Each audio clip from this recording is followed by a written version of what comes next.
Hello, my dear patrons. Welcome to Beastly Reads, the mini-series of monthly book reviews. I'm DF, here to recommend another chilling tale for your reading pleasure. If you are familiar with the classic horror genre, then you may have heard of the names Dr. Jekyll and or Mr. Hyde. Or really, you might have just heard those names anywhere, and you might be slightly familiar with who they are. And I wouldn't say this is really a spoiler, because pretty much everybody knows that Dr. Jekyll and Mr. Hyde are the same person. A scientist who transforms between his good and evil side. You know, the good, Dr. Jekyll, being handsomer and more mild-natured, while the bad side, Edward Hyde, is ugly and wild and pretty murderous. And evil, evil, evil. And you may have seen the movie or perhaps the stage musical adaptation, but if you actually read the book, you'll find that any movie or stage adaptation is actually not very accurate to the book. Few of you might even know how the actual plot goes, and while I will tell you a little bit about it, I will not spoil the end for you. The Strange Case of Dr. Jekyll and Mr. Hyde was originally a gothic novella written by Scottish author Robert Louis Stevenson in 1886. You may be familiar with some of Robert Louis Stevenson's work. He also wrote Treasure Island, as I'm sure you may be familiar with.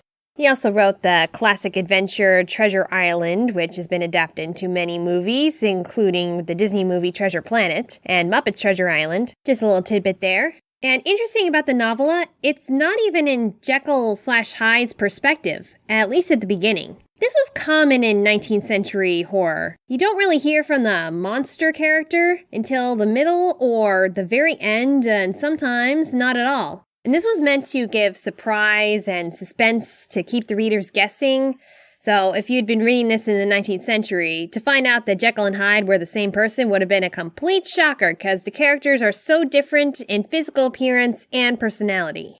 In fact, the perspective you get is from kind of your typical London man, Gabriel John Utterson, who is Dr. Henry Jekyll's lawyer and friend.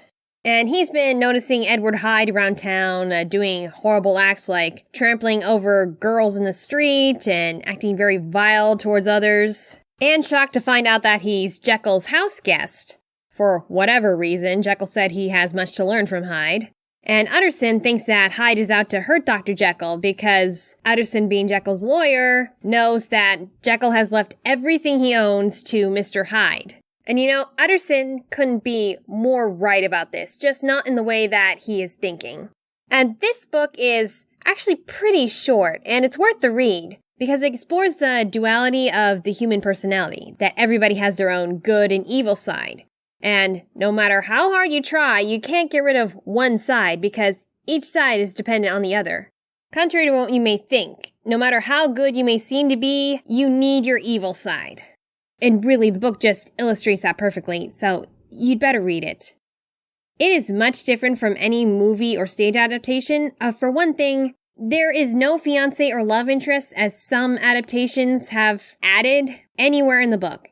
In fact, there aren't really any prominent female characters in the book, which is a little disappointing, but hey, it's the 19th century. What you gonna do? The book is both creepy and philosophical, and you may be either shivering in your bones, or it may lead you to think. But hey, it's a classic for a reason. You can read The Strange Case of Dr. Jekyll and Mr. Hyde at your local library or bookstore, or off of Amazon, or any other book shopping site.